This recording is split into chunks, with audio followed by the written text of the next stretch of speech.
Welcome back everybody, my name is Awais. Welcome to the next video of JavaScript Essential Training Series. In this video we are going to cover JavaScript booleans, JavaScript strings, JavaScript date objects. First, let's look at strings in JavaScript. So we work with strings all the time. Let me create a variable and I will just say a is equal to, and we pass in something. This is a string. Okay, that's how you create a variable, and we have the string value stored in a, which is a variable. Now we can use the single quotation mark around the string, and that will do the same thing. We can use the double quotation mark, but we cannot use one single quote and one double quote, which will give you an error. So to surround a string value, you need to make sure that if you are using single quotation mark, then use single quotation on the both sides of the string value.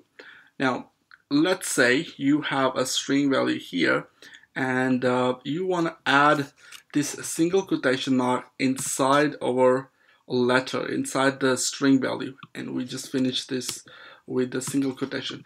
Now what would you do, right?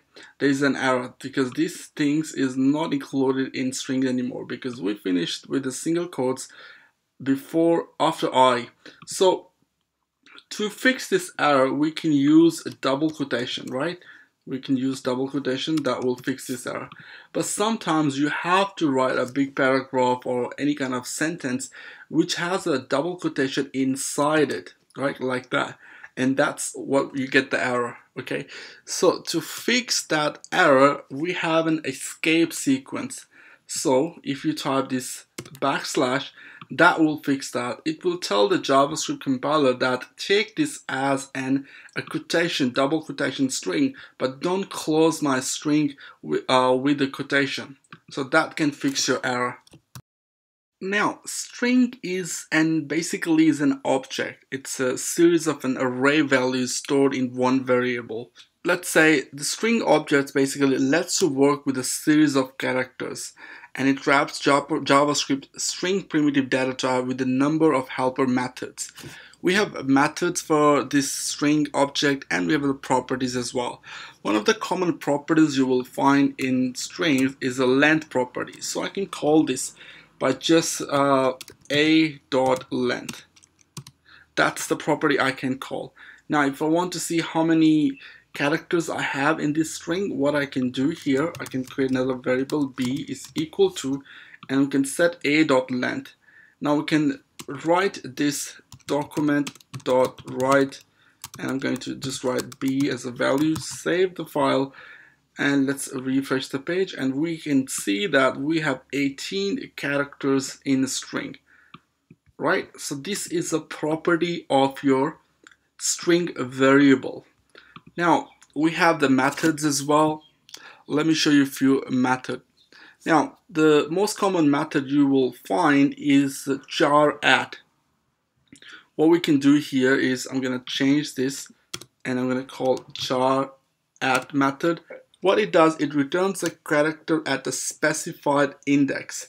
So let's say we open this with parentheses, and here I'm going to check whether what's the character at index number 2, because string is a series of an array values, right?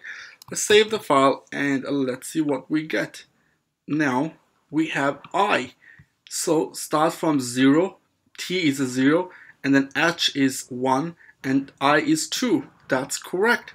So we have this char at, so we can get the values from string or paragraph, whatever the paragraph you have as a string, and you can get the value at the specific index.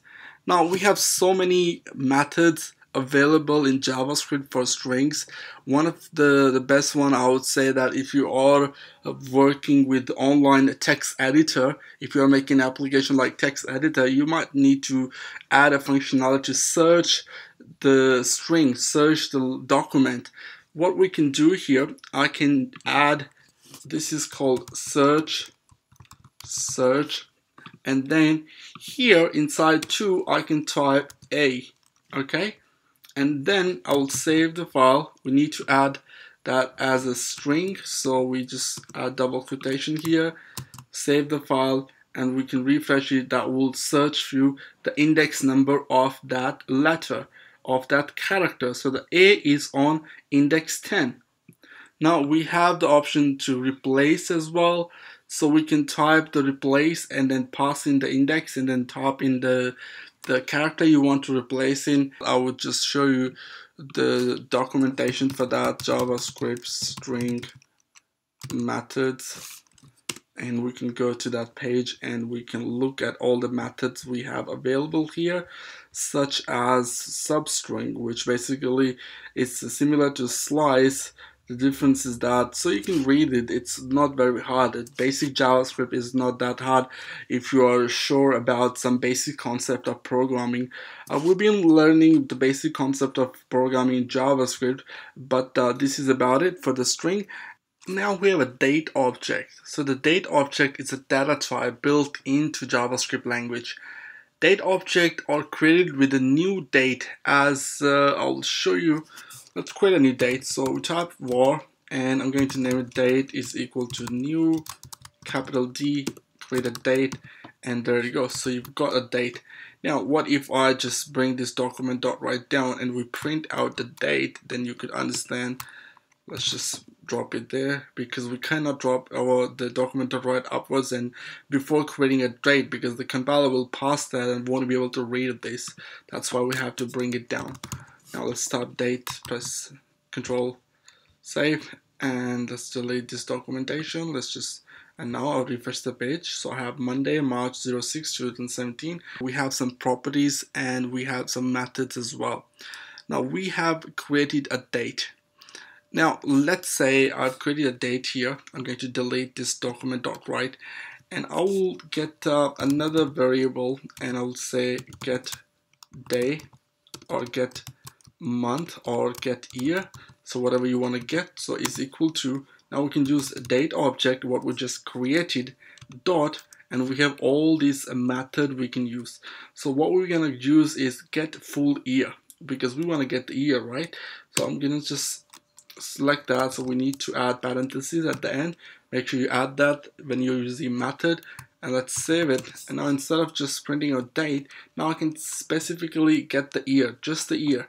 Let's just type document.write, and then we can just print out get year. Save. Let's refresh the page, and there we go. We are in 2017. Congratulations. It's been already like third month. Time goes very fast. Also, we're getting older. All right, so we can get the date, and now I can show you we can get maybe hours as well. Let's just find out if we have the get hours. Yep, get hours. Let's refresh the page. Now it's the 16th hour of today. We are in.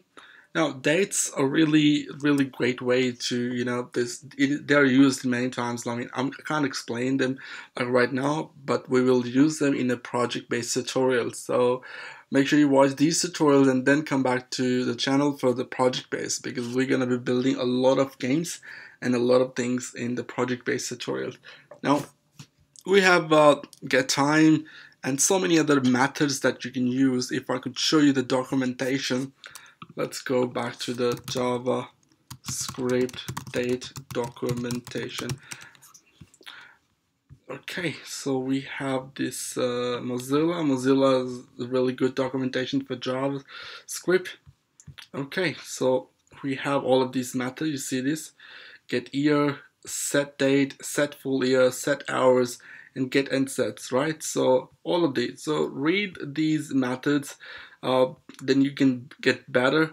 Well, the position I am right now, I can just search for a few things, whatever I need. So I just want to get you guys to understand that no one actually learns full programming. No one in the world understands a whole lot of programming. So we as a developer, if we need something and I know what I want to make, then I will find the way to make that. So that's the way we can read the documentation of a particular technology we are working on, so we could find something which will be helpful to create or to achieve that task. So this is a date object. Try it out. Now we didn't talk about Boolean values as well. We could actually create a Boolean Boolean object as well. So let's say bool is equal to new. I can create a Boolean object, and then I can use that object. So bool has some methods as well. A value of, so it's got only one value. It is used as well in programming, well, especially with making games. So that's about it. Next video we are going to learn about DOM. DOM is a very interesting topic, so stay tuned for that, guys. Subscribe to the channel. Any question, let me know in the comments below. You can follow me on Twitter at Awais01, and make sure to join our Facebook group. Links are in the description. Thanks for watching again, and see you guys in the next time.